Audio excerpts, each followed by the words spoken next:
You are tired, aren't you? Tired of chasing a happiness that never arrives. You wake up and feel an emptiness.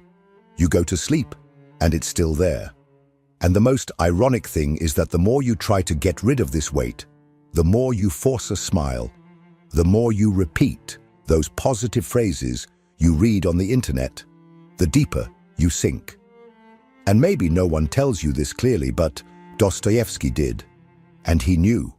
He knew that this modern obsession with being happy is a disease disguised as a solution. He wrote, "Man only likes to recount his misfortunes. Happiness does not enter into his calculations. Because true happiness is not pursued like a prize. It happens when you stop running away from pain." And that's where most people fail. Because you were taught to avoid suffering at all costs, to numb your anguish with distractions, with empty promises, with unattainable goals. But Dostoevsky was not afraid of pain. He dove into it. He looked into the eyes of human misery, madness, despair, and found there meaning. Yes, meaning. Because suffering, contrary to what you've been told, can be the beginning of a transformation. But for that, you need to stop, breathe, and face the uncomfortable truth. Maybe you are suffering not because something is wrong with you, but because you are trying to live a lie. The lie that life has to be light, positive, fulfilling all the time. Dostoevsky wrote, "Suffering is the only source of consciousness." And maybe that's why you are here now, watching this video. Because something inside you already knows there is a farce in this race for happiness. I am not here to console you. I am here to confront you.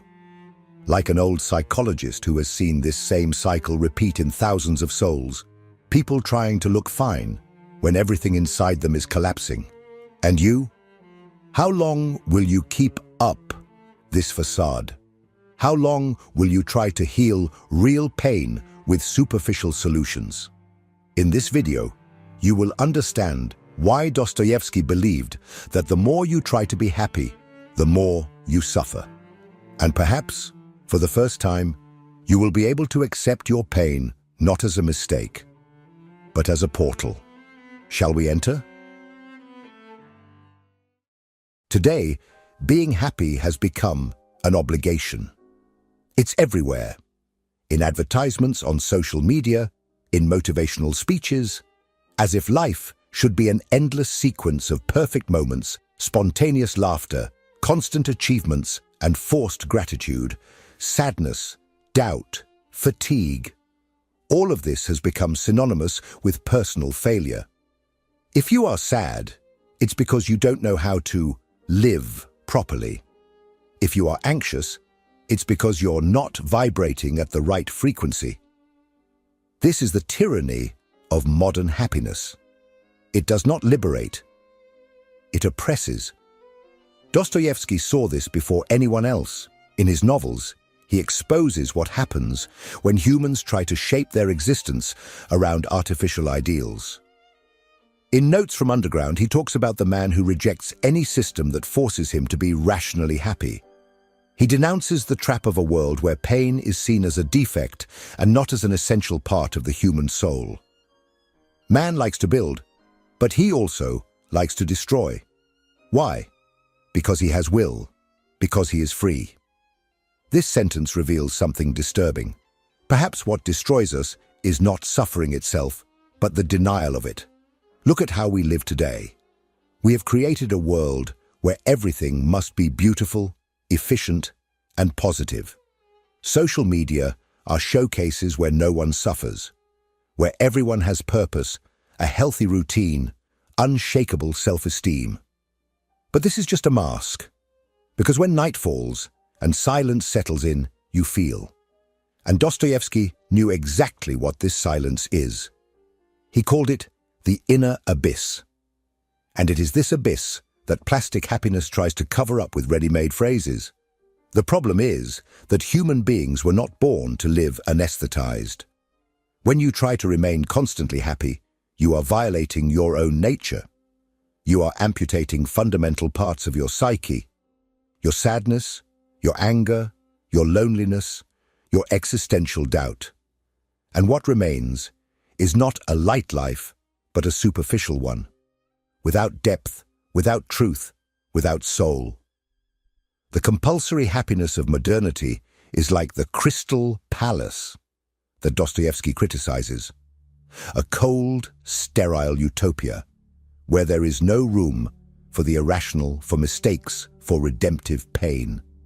But he knew that the human soul is chaotic, unpredictable, contradictory, and that trying to standardize it in the name of an ideal of happiness is to kill the spirit from within. And perhaps that is why, despite living in the 19th century, Dostoevsky sees our time more clearly than many contemporary thinkers. Because he was not afraid to say that the pursuit of happiness can be a symptom of despair, that there is more truth in a cry of anguish than in a forced smile. But then, if we should not live for happiness, what is the role of suffering in human existence? And why did Dostoevsky see it as a form of revelation? This is what we will explore now. If this content is making sense to you, click the subscribe button and subscribe to the channel. Thank you for your support. For Dostoevsky, suffering is not a punishment. It is a language, a force that reveals who we really are when all the masks fall away. He did not see pain as an accident to be avoided, but as a deep necessity of the human soul. In his novels, there are no truly transformed characters who have not gone through inner hell. There is no redemption without a fall, no truth without anguish. And this is precisely what our contemporary culture refuses to accept, that suffering can be sacred. Take Raskolnikov from Crime and Punishment as an example. A man who tries to justify a murder in the name of a rational idea of moral superiority. He believes he can transcend moral laws, that he is above good and evil. But it is suffering, and only suffering, that slowly reconnects him with his humanity. Guilt corrodes him, fever devours him, and delirium confronts him. And it is only in this state of ruin that he begins to see something truer, more alive, more human. Suffering and pain are always mandatory for a broad consciousness and a deep heart. Dostoevsky leaves no doubt. Those who feel deeply live fully. In modernity, suffering is pathologized. Sadness is diagnosed as a chemical failure, anguish as dysfunction. And of course, there are clinical contexts that require care. But Dostoevsky warns us of the danger of dehumanizing pain, of trying to silence the soul with pills, formulas, and ready-made phrases. Because suffering, despite being cruel, can be the only moment of truth in a lifetime of self-deception. It is when you lose everything, status, certainties, even hope, that something in you finally awakens. It is pain that wounds, but it is also pain that reveals. In The Brothers Karamazov, Ivan, the tormented intellectual, rejects the world because he cannot accept the suffering of children. He is at war with God, with existence, with morality. But this revolt is not superficial. It is an expression of a spirit that does not conform to the cruelty of reality. His suffering is an existential cry, and Dostoevsky does not ridicule him. On the contrary, he respects him, because there is a nobility in suffering deeply for something that matters. To suffer, for Dostoevsky, is to love enough to despair. And perhaps you are going through something like this. Perhaps your pain is not a mistake, but a sign that there is still something alive in you, something that refuses the lie, that is not satisfied with disposable pleasures, that cries out for a greater truth. Suffering is not your enemy. The true enemy is the desperate attempt to silence it. But there is a specific type of suffering that Dostoevsky denounces with fury, that which arises from self-deception, from the attempt to build an artificial happiness based on the lies we tell ourselves. This is what we will talk about in the next part, the illusion of manufactured happiness and the pain it inevitably generates. Dostoevsky understood like few the abyss between what a human being desires and what they can bear to face. He knew that a person lies to themselves with a terrifying ease, especially when it comes to their own happiness. And that is where the danger lies, because there is no greater suffering than that which arises from an inner lie, from a desperate attempt to appear well while everything inside you is crumbling. In Notes from Underground, its protagonist, a lonely, bitter, corrosive man, denounces the absurdity of reason as the absolute guide of life. He mocks the idea that if a human being knows what is good for them, they will always choose the best path. No. For Dostoevsky, man is unpredictable, contradictory, self-destructive. And, precisely for that reason, the attempt to turn life into an equation of pleasure and reward, as promised by modern society, is an insult to the complexity of the soul. Man likes to live his own life. He does not want to live a pre-fabricated life. This is what we read there, like a cry of revolt against ready-made and pasteurized models of happiness. You have already noticed this, even if you cannot explain it. That emptiness you feel when following all the rules, taking care of your appearance, keeping your feed beautiful, working hard, saying that everything is fine. Even after doing everything right, something still feels missing. That sensation of playing a role, smiling at the mirror but with a silent chest. It is what Dostoevsky would call artificial happiness, a theater set up to hide the fear we have of facing pain head-on. And the worst part, society rewards this theater. You gain likes, compliments, promotions. But deep down, you are paying a high price, the price of distancing yourself from your own truth. Because when you choose to believe in the illusion of constant happiness, you begin to silence your legitimate anguish, your sincere restlessness, your search for real meaning. And this generates a much more dangerous type of suffering, the denied, buried, encapsulated suffering. The pain that cannot be expressed because it does not fit the image you need to maintain. Dostoevsky saw this kind of falseness as a form of self-annihilation.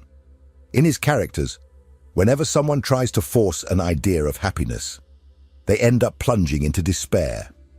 It's as if he were shouting, "Do you want to be happy? Then stop lying to yourself. Stop pretending you don't feel. Stop trying to be what they said you should be." And here is the key. The more you try to maintain this image, the further you get from your own essence. And that is what begins to make you sick. The distance between who you are and who you are trying to be. Behind every forced smile lies a muffled scream. Behind every frantic search for pleasure, there is a desperate attempt to silence the emptiness. But Dostoevsky offers a way out, one that does not involve empty promises or magic formulas. He shows us that pain has a purpose, that when you stop running away and start listening to what your anguish is trying to say, something changes, something awakens. And perhaps this awakening has much more to do with freedom than with happiness. And that is exactly what we will talk about next. Why Dostoevsky saw suffering as a path to true freedom, and how you can begin to liberate yourself not by being happy, but by being honest with your pain. Dostoevsky believed in an idea that is as powerful as it is uncomfortable. The true human being only begins to exist when they accept pain as an inseparable part of their freedom. And this goes against everything you have been taught. From an early age, you were conditioned to think that freedom means doing whatever you want, feeling whatever is most comfortable, choosing the most pleasurable path. But Dostoevsky turns this logic upside down. For him, real freedom begins when you stop fleeing from pain and start consciously choosing what you are willing to face for something that has meaning. Take the case of Sonia in Crime and Punishment, a young woman who, in the face of misery and degradation, chooses prostitution to support her family. But she is not portrayed as a passive victim. On the contrary, she is perhaps the strongest example of existential freedom in all of Dostoevsky's work, because she carries suffering with dignity. Because she does not deny reality, she faces it head-on, without illusions. And it is this capacity to love even in pain, to maintain faith even in despair, that makes her free. Much freer than the men who live surrounded by comfort, but are trapped in their internal lies. This is where the paradox comes in. The more you try to avoid suffering, the more of a slave you become. A slave to your image, to the expectations of others, to your desperate need for approval, for relief, for control. But when you confront pain and say, "Yes, I accept. I choose to go through this," something changes. You take command.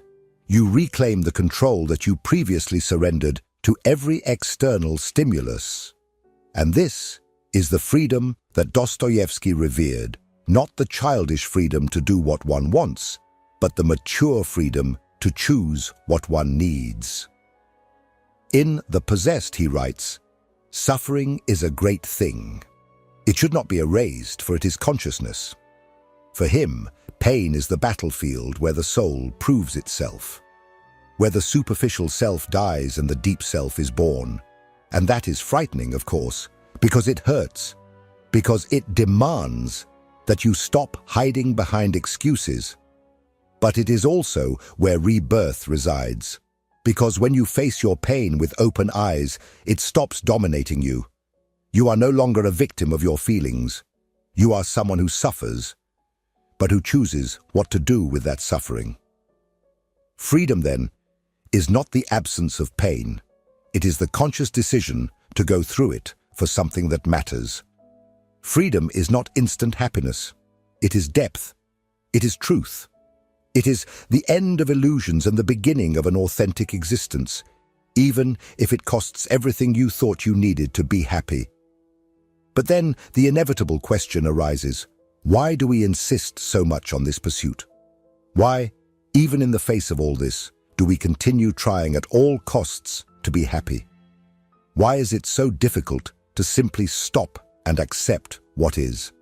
This is what we will explore next: the blind impulse for happiness and the question you may have never had the courage to ask: what if you stopped trying to be happy? This is the question that no one wants to hear, because it exposes the wound that everyone tries to hide. Why, even after so much pain, so much emptiness, so much frustration, do you still insist on chasing a happiness that never arrives? What exactly do you expect to find at the end of this road? Relief? Meaning? Redemption? Dostoevsky would look you in the eyes right now, with that merciless calm of someone who knows the depths of the abyss, and say, "You are looking in the wrong place. You want to be happy." But do you know what that means? Or are you just repeating the script that was taught to you? The script that says you need to have a perfect body, a brilliant career, an enviable love life, and a positive mind to be a complete person. The problem is that this script was not written by your soul. It was imposed. And you, without realizing it, are living as if you were a character in an empty play. A play that slowly consumes you, but that you continue to perform because you think there is no alternative. Dostoevsky knew that modern man would become a slave to this pursuit. In The Eternal Husband, he portrays characters who drown in self-deception, desperately trying to fill an internal void with external ideas of achievement. It is a portrait of the human being who has already lost connection with their own essence, but continues to act as if there is still something to conquer. Lying is the only possible way of life for certain people, he writes.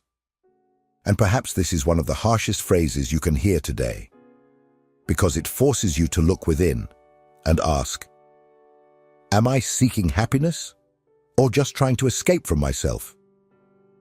You think you are seeking peace, but you are trying to avoid silence.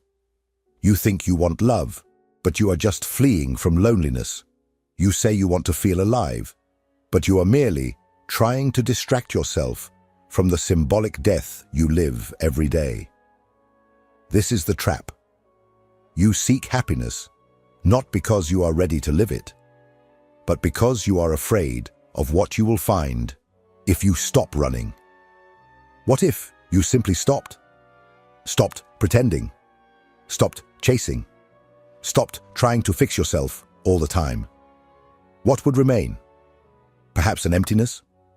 Perhaps a silence you have never faced? Perhaps a pain that has been hidden since childhood? But Dostoevsky believed that it is in that moment, when you shed all masks and face existence naked, that something true finally happens. Maybe you are on the brink of that now. Perhaps everything you have lived until now has brought you to this point, the exhaustion of trying to be happy. And if that is the case, then there is hope. Because from here, the search changes. The question shifts from how can I be happy to how can I live sincerely, even if it hurts. And that is exactly the key to the last part of our journey. Understanding that true peace, that which does not depend on applause, achievements, or external stimuli, is not in the happiness that was sold to you. It is in something much deeper, quieter, and more transformative. It is in the acceptance of pain as part of life. Let's close this cycle by talking about that, because now you are ready. We have reached a point that few can attain, the place where truth finally reveals itself. And it does not come with lights, nor with certainties, nor with euphoria. It comes in silence. In that moment, when you stop resisting, when at last you surrender, and understand that life is not meant to be dominated, optimized, or conquered. It is meant to be felt, with all its intensity, with all its pain, with all its tragic beauty. Dostoevsky understood this like no one else. He did not write to please. He wrote to confront. And if his books remain alive to this day, it is because they say what no one has the courage to say out loud, that suffering is inevitable, and that fleeing from it only deepens the hole. Embrace suffering and gain freedom. That was the cry echoing behind his most tormented characters. The freedom that comes not from the absence of pain, but from reconciliation with it. True peace. And here I am not talking about momentary relief, but about real, firm, solid peace, is not found at the end of pain. It is in the full acceptance that it is part of you. When you stop fighting against what you feel and start listening to what your pain is trying to say, it changes form. It ceases to be an enemy. It becomes a guide. It stops being a burden. It becomes a portal. Dostoevsky saw this even in the most brutal experiences. In The Idiot, Prince Mishkin is the symbol of purity thrown into a sick world, and yet he carries his pain with a serenity that disturbs everyone around him. Not because he does not suffer, but because he does not flee, because he accepts, because he sees beyond. The true, strong soul, according to Dostoevsky, is not the one that does not feel, but the one that refuses to betray what it feels in the name of a false peace. And perhaps this is what you need right now, not a new answer, but a new kind of courage. The courage to look at your pain and say, I see you, and I will no longer run from you. Because when you do that, when you abandon the illusion of constant happiness and embrace reality as it is, a new space opens up within you, a space of truth, of presence, of peace. If this message has touched you in some way, comment below, I stopped running. Say it out loud, write it down, record it, because perhaps this is the most important decision of your life so far. And if you know someone who is still trying to force a smile while bleeding inside, share this video with that person. You could be the spark of their turnaround. And before you go, don't forget, the next video continues this journey. It is important.